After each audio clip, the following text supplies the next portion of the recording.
historie fra Bibelen for dig. Her snapper jeg vil gerne fortælle en historie fra Bibelen for dig. Vi er klar til at gå i gang. Vi er fuld af action. Nu vil jeg læse en historie. På Jesu tid var der nogen, man kaldte skriftkloge. Det var folk, der læste meget i Bibelen og vidste en hel masse om, hvad der stod der. De gjorde også alt, hvad de kunne for at leve sådan, som de troede, at Gud gerne ville have det. Det må da have været svært. Man kan jo ikke vide, hvad Gud tænker. Ej, det har du ret i, Snapper. Det har du ret i. Men det kunne ellers være rart. Ja, det kunne jeg godt tænke mig. Det kunne jeg. Ja, nu læser jeg videre. Men mange af dem havde det desværre også sådan, at de gerne ville have, at alle andre mennesker skulle beundre dem. De holdt øje med, om folk nu også hilste højtideligt på dem, når de gik på gaden. Og de ville gerne have, at man lagde mærke til dem, når de stod og bad lange bønner på torvet. Hvad nu? Jeg kan ikke lide bønner. Bønner? De smager mere, så prutter man, når man spiser for mange.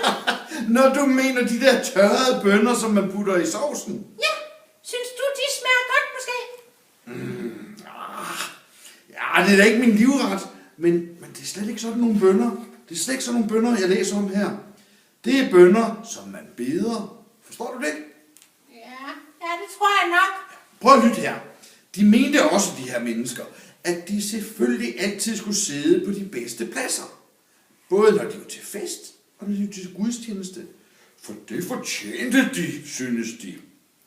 Jesus han sagde til sine disciple, at disse skriftkloge skulle de ikke ligne. Hvem skulle de så ligne? Rolig, Snapper. Rolig nu. Det kommer senere. For den måde, de var på, brød Gud sig slet ikke om. Troen på ham skulle ikke være noget, man brugte for at få andre folks beundring. Men så satte Jesus sig på tempelpladsen. På stempelpladsen? Stempel? Hvad for nogle stempler havde de, var? Jeg har også et stempel. Lidt øjeblik. Det er med min adresse. Vil du have et stempel i panden, Karsten? Ja, du må da godt give mig en stempel i panden. Men så skal du have bedre efter bagefter. Hvorfor? Snapper. Hvorfor? Jeg sagde tempelpladsen, ikke stempelpladsen. Det er lidt ligesom over i kirken. Lige der, hvor man kommer ind. Altså, Jesus satte sig på tempelpladsen på det sted, hvor folk kom og lagde penge i nogle store skåle. De skulle bruges til forskellige gode formål. Der kom mange og lagde penge der, for på den måde synes de, at de sagde tak til Gud for alt, hvad de selv havde fået. Der var også rige folk, som lagde mange penge i skålen. Dem, der stod rundt om, lagde naturligvis mærke til, hvem der lagde mest. Men så kom der en, som Jesus lagde mærke til. Det var en fattig kone. Hendes mand var død. Hun lagde et par kroner i skålen. Det var alt, hvad hun havde. Det kan jeg godt forestille mig. Ja, det kan jeg også. Jeg kan godt se det for mig.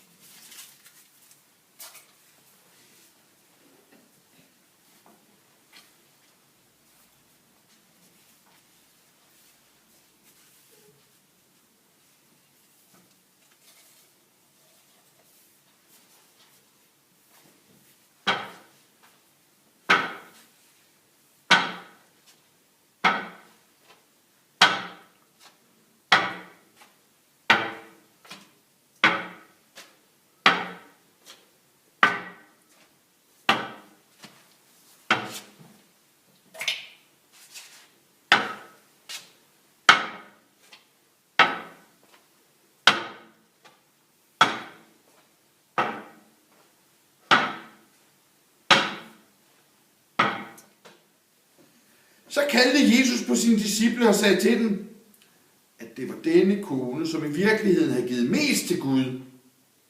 For hun havde givet alt, hvad hun ejede.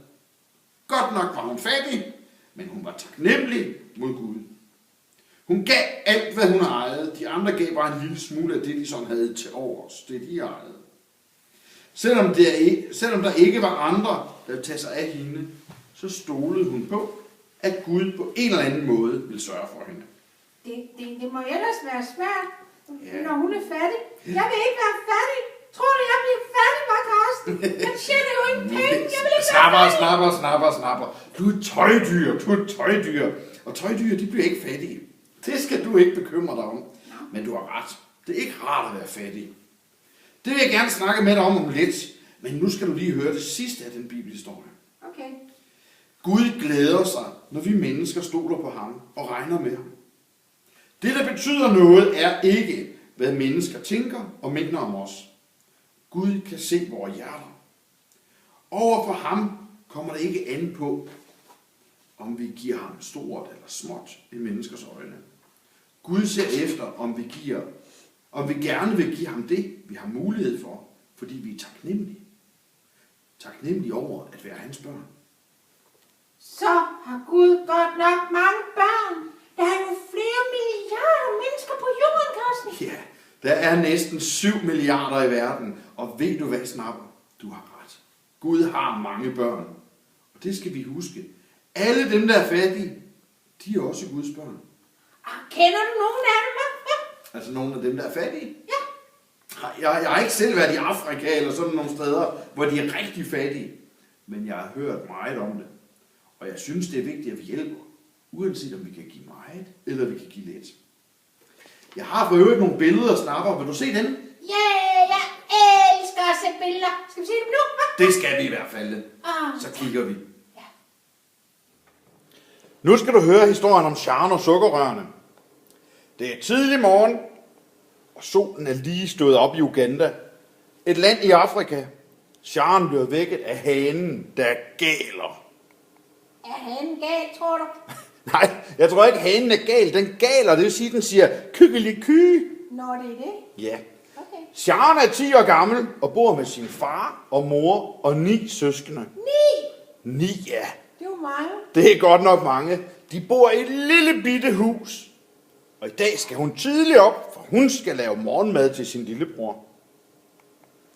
Sharon tænder bål og laver ting. Hvad nu? Hun leger med ild, Karsten.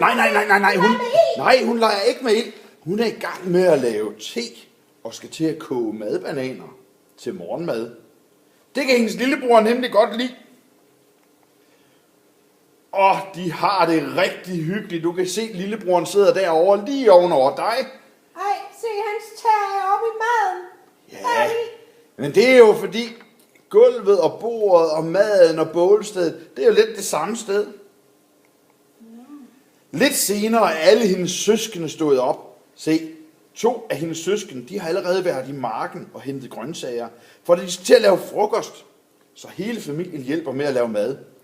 2 gange om året, så kommer den tørre årstid, hvor der slet ikke regner overhovedet i mange måneder. Slet ikke? Overhovedet ikke. Så skal de ikke bruge regntøj? De bruger hverken regntøj eller paraplyer, fordi markerne, de tør helt ud. Og så er der mangel på mad.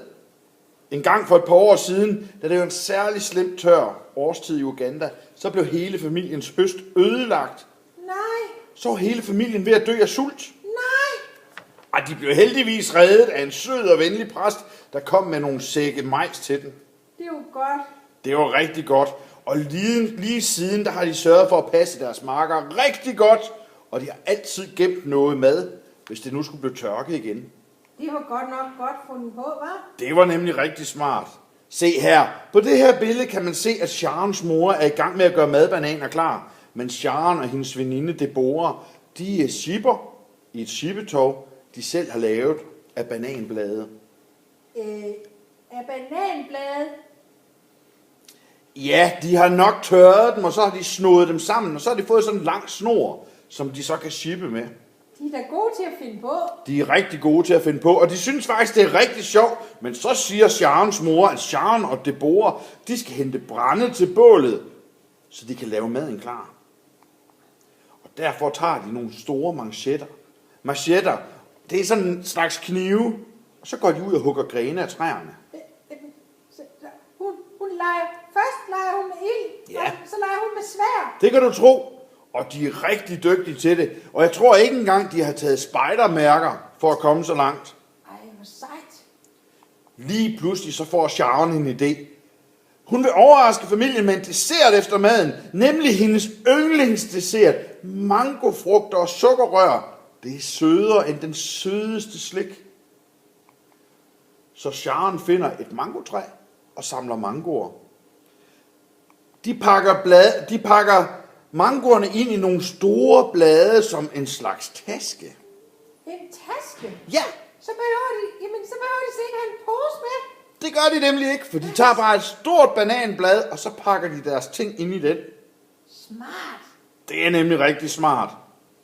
Og Sharon, hun hugger nogle store stykker sukkerrør af, og så stabler de brændet mangoer og sukkerrør op på hovedet, og så går de hjem.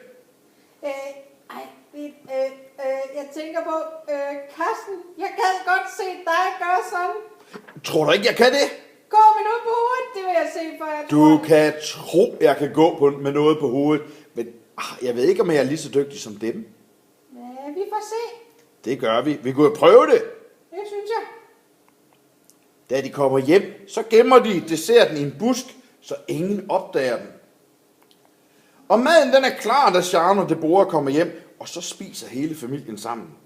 Det er bare hyggeligt at spise sammen, og i dag får de endda Sharons yndlingsmad. Madbananer med bønnemus.